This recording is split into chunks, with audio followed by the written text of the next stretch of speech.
Public Domain. Around the World in 80 Days by Jules Verne. Translated by George Makepeace Towell. Chapter 27, in which Passepartout undergoes, at a speed of 20 miles an hour, a course of Mormon history. During the night of the 5th of December, the train ran southeasterly for about 50 miles, then rose an equal distance in a northeasterly direction towards the Great Salt Lake. Passepartout, about 9 o'clock, went out upon the platform to take the air. The weather was cold, the heavens gray, but it was not snowing. The sun's disk, enlarged by the mist, seemed an enormous ring of gold, and Passepartout was amusing himself by calculating its value in pounds sterling, when he was diverted from this interesting study by a strange-looking personage who made his appearance on the platform. This personage, who had taken the train at Elko, was tall and dark, with black mustache, black stockings, a black silk hat, a black waistcoat, black trousers, a white cravat, and dog-skin gloves. He might have been taken for a clergyman. He went from one end of the train to the other, and affixed to the door of each car a notice written in manuscript. Passepartout approached and read one of these notices, which stated that Elder William Hitch, Mormon missionary, taking advantage of his presence on train number 48, would deliver a lecture on Mormonism in car number 117 from 11 to 12 o'clock, and that he invited all who were desirous of being instructed concerning the mysteries of the religion of the Latter-day Saints to attend. "I'll go," said Passepartout to himself. He knew nothing of Mormonism except the custom of polygamy, which is its foundation. The news quickly spread through the train, which contained about 100 passengers, 30 of whom, at most, attracted by the notice, ensconced themselves in car number 117. Passepartout took one of the front seats. Neither Mr. Fogg nor Fix cared to attend.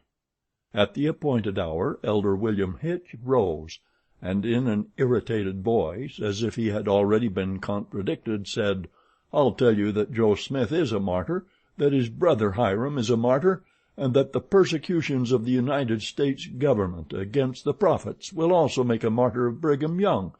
Who dares to say the contrary?" No one ventured to gainsay the missionary, whose excited tone contrasted curiously with his naturally calm visage. No doubt his anger arose from the hardships to which the Mormons were actually subjected. The government had just succeeded with some difficulty in reducing these independent fanatics to its rule. It had made itself master of Utah, and subjected that territory to the laws of the Union, after imprisoning Brigham Young on a charge of rebellion and polygamy. The disciples of the prophet had since redoubled their efforts, and resisted by words at least the authority of Congress. Elder Hitch, as is seen, was trying to make proselytes on the very railway trains. Then, emphasizing his words with his loud voice and frequent gestures, he related the history of the Mormons from biblical times, how that in Israel a Mormon prophet of the tribe of Joseph published the annals of the new religion and bequeathed them to his son Mormon, how many centuries later a translation of this precious book, which was written in Egyptian, was made by Joseph Smith, Jr., a Vermont farmer, who revealed himself as a mystical prophet in 1825, and how, in short, the celestial messenger appeared to him in an illuminated forest and gave him the annals of the Lord.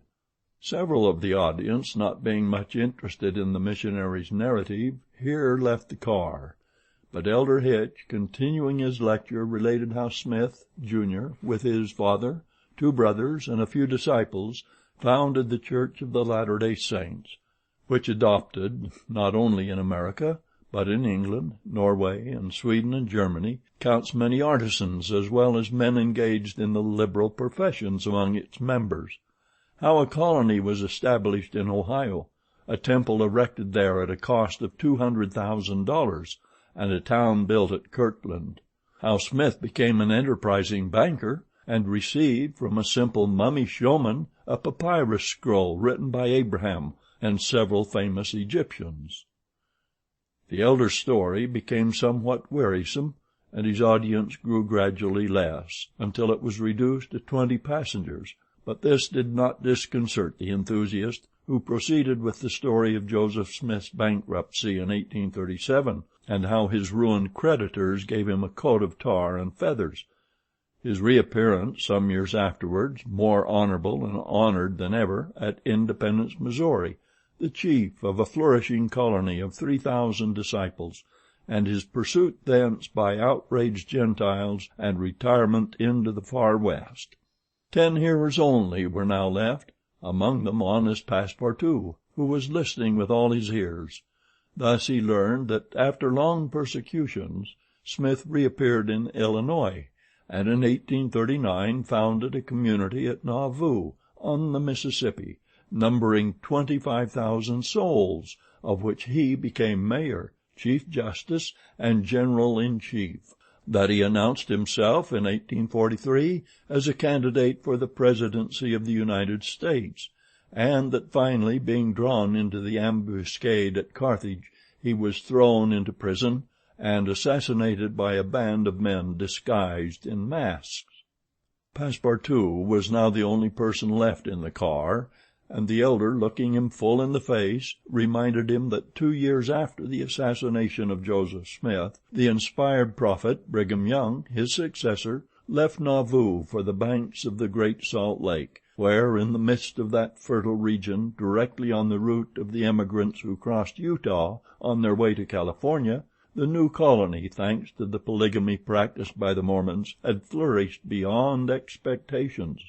"And this," added Elder William Hitch, "this is why the jealousy of Congress has been aroused against us.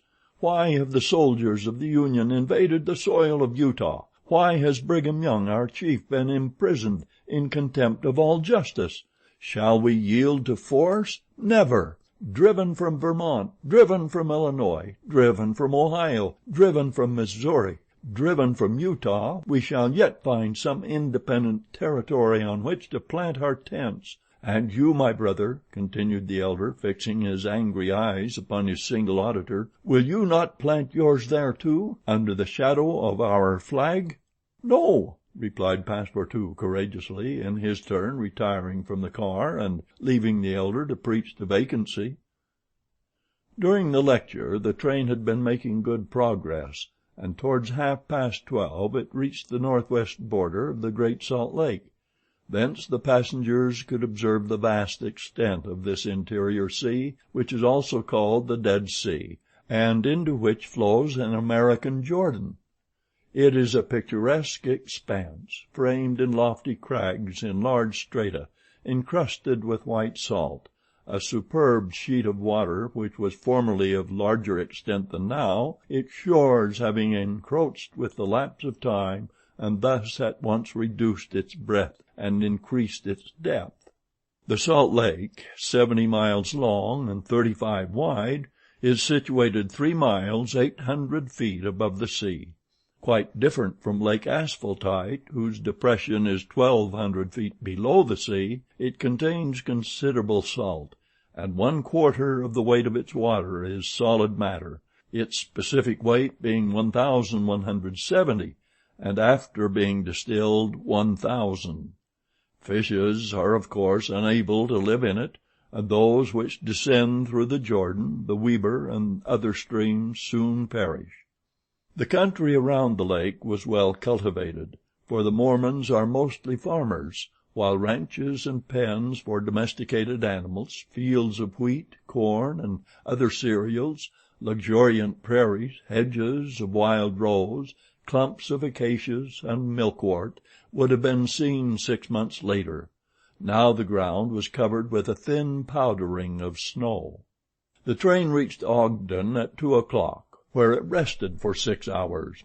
Mr. Fogg and his party had time to pay a visit to Salt Lake City, connected with Ogden by a branch road, and they spent 2 hours in this strikingly American town, built on the pattern of other cities of the Union, like a checkerboard, with the somber sadness of right angles, as Victor Hugo expresses it. The founder of the City of the Saints could not escape from the taste for symmetry which distinguishes the Anglo-Saxons. In this strange country, where the people are certainly not up to the level of their institutions, everything is done squarely: cities, houses, and follies.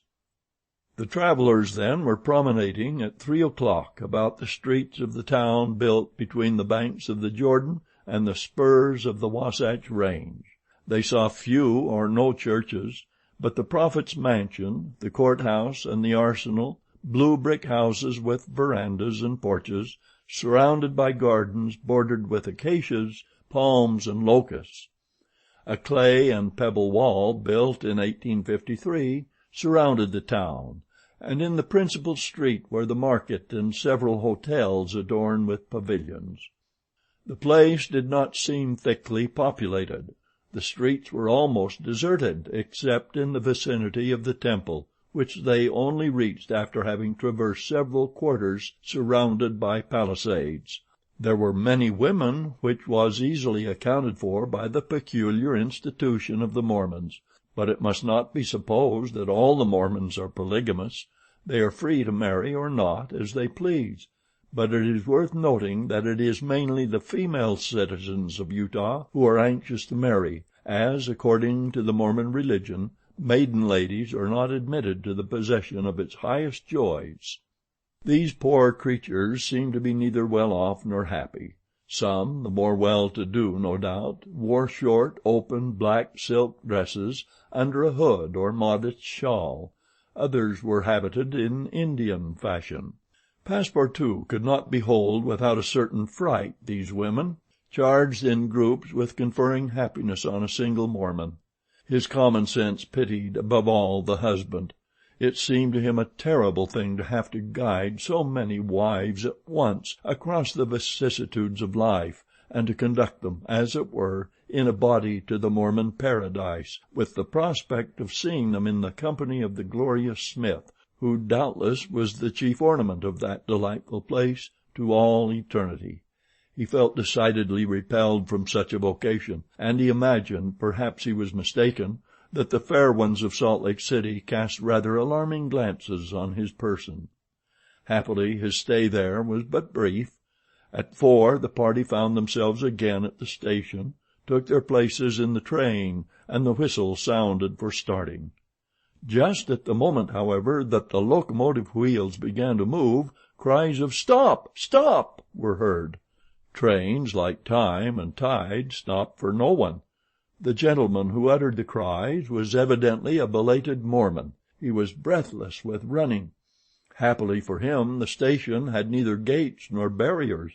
He rushed along the track, jumped on the rear platform of the train, and fell exhausted into one of the seats. Passepartout, who had been anxiously watching this amateur gymnast, approached him with lively interest, and learned that he had taken flight after an unpleasant domestic scene. When the Mormon had recovered his breath, Passepartout ventured to ask him politely how many wives he had, for from the manner in which he had decamped it might be thought that he had 20 at least. "One, sir," replied the Mormon, raising his arms heavenward. "One, and that was enough." Chapter 27